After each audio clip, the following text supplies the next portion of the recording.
Selamat datang di channel YouTube Singkat. Di channel ini kita akan membahas fakta, misteri, hal unik dan menarik lainnya yang ada di dunia.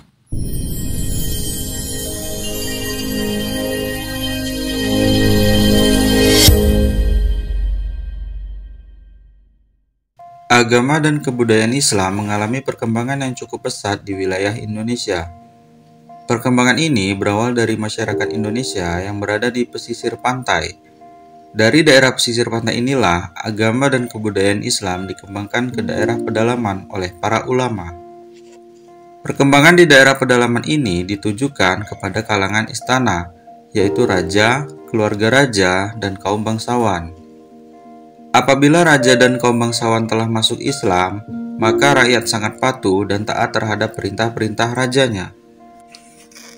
Berdasarkan bukti-bukti yang ditemukan di Indonesia, para ahli menafsirkan bahwa agama dan kebudayaan Islam diperkirakan masuk ke Indonesia pada sekitar abad ke-7 Masehi, yaitu pada masa kekuasaan Kerajaan Sriwijaya.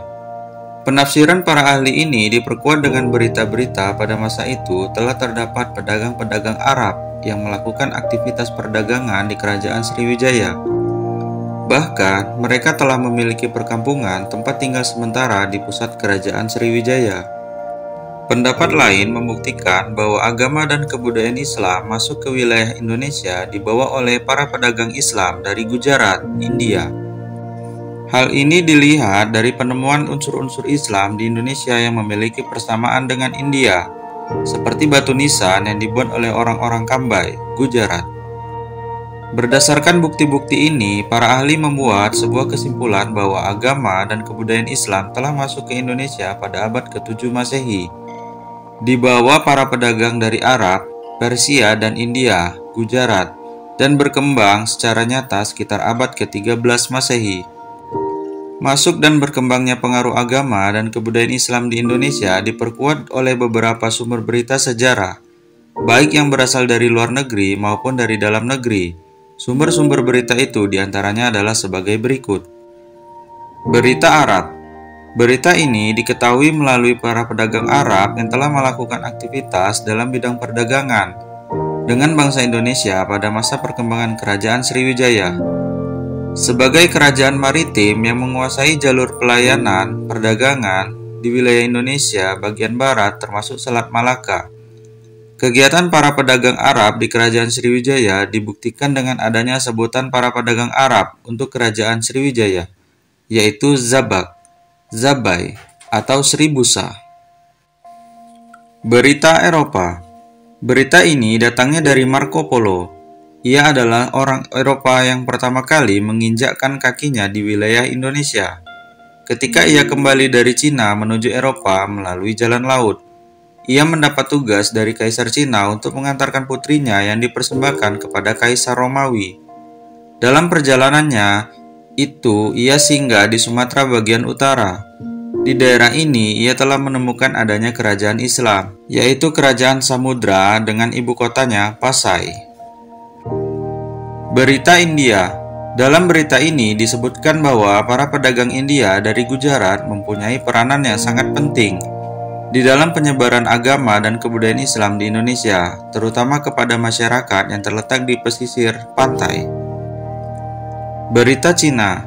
Berita ini berhasil diketahui melalui catatan dari Ma Huan, seorang penulis yang mengikuti perjalanan Laksamana Cheng Ho.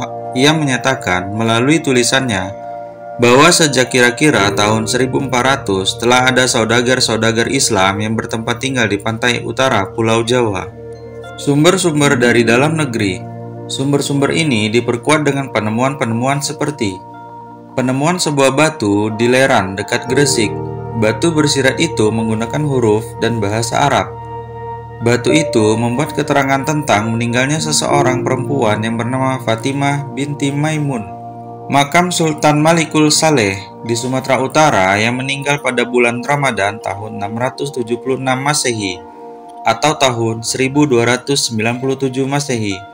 Makam Syekh Maulana Malik Ibrahim di Gresik yang wafat tahun 1419. Jerat makam didatangkan dari Gujarat dan berisi tulisan Arab. Saluran penyebaran Islam. Perdagangan.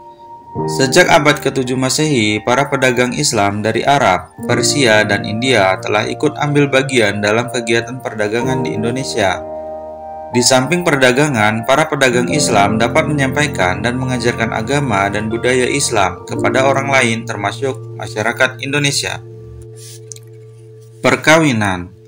Para pedagang Islam yang melakukan kegiatan perdagangan dalam waktu yang cukup lama. Keadaan ini dapat mempererat hubungan mereka dengan penduduk pribumi atau dengan kaum bangsawan pribumi. Jalinan hubungan yang baik ini terkadang diteruskan dengan adanya perkawinan antara putri kaum pribumi dengan para pedagang Islam. Politik. Pengaruh kekuasaan seorang raja sangat besar peranannya dalam proses Islamisasi. Ketika seorang raja memeluk agama Islam, maka rakyat juga akan mengikuti jejak rajanya. Setelah terisolasinya agama Islam, maka kepentingan politik dilakukan melalui perluasan wilayah kerajaan, yang diikuti pula dengan penyebaran agama Islam. Contohnya, Sultan Demak mengirimkan pasukannya untuk menduduki wilayah Jawa Barat dan memerintahkan untuk menyebarkan agama Islam. Pasukan itu dipimpin oleh Fathahillah. Pendidikan. Para ulama, guru-guru, ataupun para kiai juga memiliki peranan yang cukup penting dalam penyebaran agama dan budaya Islam. Mereka menyebarkan agama Islam melalui bidang pendidikan, yaitu dengan mendirikan pondok-pondok pesantren. Kesenian. Saluran kesenian dapat dilakukan dengan mengadakan pertunjukan seni gamelan seperti yang terjadi di Yogyakarta, Solo, Cirebon, dan lain-lain.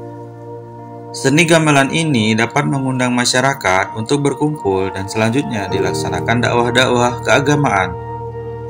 Di samping seni gamelan juga terdapat seni wayang.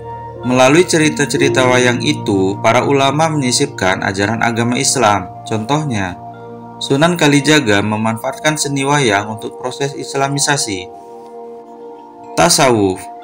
Para ahli tasawuf hidup dalam kesederhanaan. Mereka selalu berusaha untuk menghayati kehidupan masyarakatnya dan hidup bersama di tengah-tengah masyarakatnya. Para ahli tasawuf ini biasanya memiliki keahlian yang dapat membantu kehidupan masyarakat. Di antaranya, ahli dalam menyembuhkan penyakit. Penyebaran agama-agama Islam yang mereka lakukan disesuaikan dengan kondisi dalam pikiran dan budaya masyarakat pada masa itu, sehingga ajaran-ajaran Islam dapat mudah diterima oleh masyarakat. Contoh ahli tasawuf antara lain Hamzah Fansuri di Aceh dan Sunan Panggung di Jawa.